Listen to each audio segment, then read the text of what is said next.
نبی رحمت صلی اللہ علیہ وسلم ارشاد فرماتے ہیں، ایک شخص نے جب سوال کیا حضور ارشاد فرمائیے ای الاسلام خیر، کون سا اسلام بہترین اسلام ہے؟ فرمایا تطعم الطعام وتقرئ السلام علی من عرفت ومن لم تعرف۔ دو کام ہیں جو نبی پاک علیہ الصلاۃ والتسلیم نے بیان فرمائے، ایک یہ کہ کھانا کھلایا کرو اور جسے جانتے ہو اور جسے نہیں جانتے اسے سلام کیا کرو۔ ایک مقام پہ رسول اکرم صلی اللہ علیہ وسلم ارشاد فرماتے ہیں ان فی الجنت غرفا، جنت میں ایسے کمرے ہیں کہ ترا ظہورها من بطونها وبطونها من ظہورها، جن کے اندر سے باہر کو دیکھا جا سکتا ہے اور باہر سے اندر کو دیکھا جا سکتا ہے، ایسے وہ روشن اور چمکدار آئینے کی طرح۔ ایک عربی صحابی کہنے لگے لمن ہی یا رسول اللہ صلی اللہ علیہ وسلم، یہ ایسے محلات جنت کے جو ہیں وہ کن کے لیے ہیں، یہ کن لوگوں کو ملیں گے؟ تو رسول اکرم صلی اللہ علیہ وسلم نے ارشاد فرمایا لمن اطاب الکلام، یہ ان کے لیے ہیں جو خوبصورت کلام کرنے والے، جن کا کلام اچھا ہے، وہ اطعم الطعام، اور یہ وہ ہیں کہ جو کھانا کھلانے والے ہیں، وہ ادام الصیام، اور یہ وہ ہیں جو مسلسل یا بہت زیادہ روزے رکھنے والے ہیں، وَصَلَّى بِاللَّيْلِ وَالنَّاسُ نِيَامٌ، اور یہ وہ ہیں جو رات کو اس وقت نماز پڑھتے ہیں جب لوگ سارے ہی سو چکے ہوتے ہیں۔ یہ کوالٹیز، یہ خوبیاں جن افراد کے اندر موجود ہیں، فرمایا اللہ تبارک و تعالیٰ انہیں جنت کے ایسے محلات عطا فرمائے گا۔ اسی طرح ایک اور حدیث پاک میں حضرت عبداللہ ابن عمر رضی اللہ تعالیٰ عنہ روایت کرتے ہیں، رسول اکرم صلی اللہ علیہ وسلم نے فرمایا اطعم الطعام وصلوا الارحام وصلوا باللیل والناس النیام تدخل الجنت بسلام۔ فرمایا کھانا کھلایا کرو، صلہ رحمی کیا کرو، اور رات کو جب لوگ سو چکے ہوں اس وقت نماز پڑھا کرو، یہ عمل تم کرو گے تدخل الجنت بسلام، اللہ تعالیٰ سلامتی کے ساتھ تمہیں جنت میں داخل فرمائے گا۔ ضروری نہیں کہ وہ فقیر ہو یا غریب ہو تو ہی، ہاں اپنے بھائیوں کو، کسی بھی مسلمان بھائی کو اگر وہ بھوکا ہے یا مسافر ہے اس کو اگر خدمت کرتے ہیں تو اس پر انشاءاللہ ضرور یہ انعام ملے گا۔ اچھا دنیا میں تو ہم یہ جو کھانا کھلائیں گے وہ شاید تھوڑا سا کھانا ہو، ایک دو روٹی کھا لے، کیا کھائے گا؟ لیکن یاد رکھیے اس صدقے یا اس خدمت کا جو انعام ہے وہ بڑا ہے، یہ اتنا نہیں رہے گا قیامت کے دن۔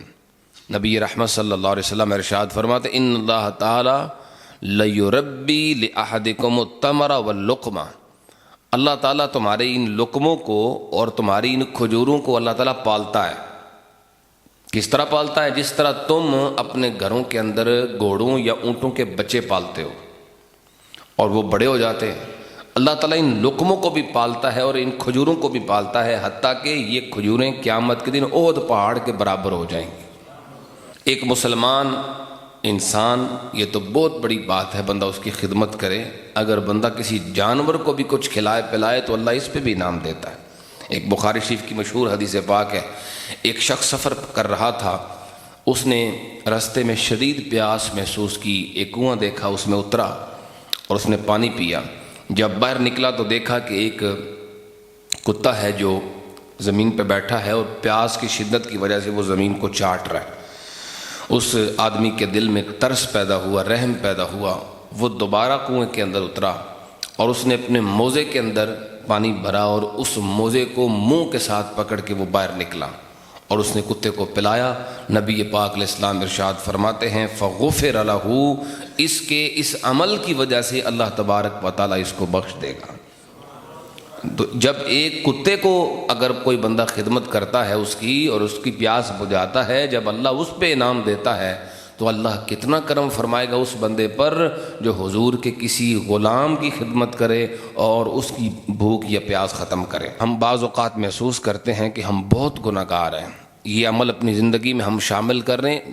ضروری نہیں کہ بہت بڑا دسترخوان ہو تو بھی کوئی کھانا کھلانے والا ہو سکتا ہے، کچھ بھی جو بھی اللہ نے ہمیں توفیق بخشی ہے، اب جو اس نے دیا ہے وہی دینا ہے نا۔ کسی بھی بھائی کو کھلانا شروع کر دیں، کسی دوست کو، کسی ضرورت مند ہو تو کیا بات ہے۔ ایک شخص بہقی شعب الایمان کے اندر، امام بہقی کی کتاب ہے شعب الایمان، اس میں یہ روایت آئی ہے، ایک شخص نے 60 سال عبادت کی، مسلسل عبادت کرتا رہا. 60 سال کے بعد اس نے ایک گناہ کیا اور وہ گناہ تھا بدکاری. 6 دن تک اس نے یہ جرم کیا. اب 6 دنوں کے بعد اس کو خیال آیا کہ میں تو بہت بڑا مجرم ہو گیا, عبادت گزار تھا, میں کیا بن گیا ہوں. اب اس کے دل میں توبہ اور ندامت کے جذبات پیدا ہوئے, وہ شرمندہ ہوا, اس نے توبہ بھی کی اور اس نے دیکھا کہ اس کے دروازے پر یا اس کے قریب کہیں 3 افراد ہیں جو بھوکے ہیں. اس کے پاس 1 روٹی تھی, اس نے وہی دے دی. 1 روٹی 3 بندوں نے کھا لی.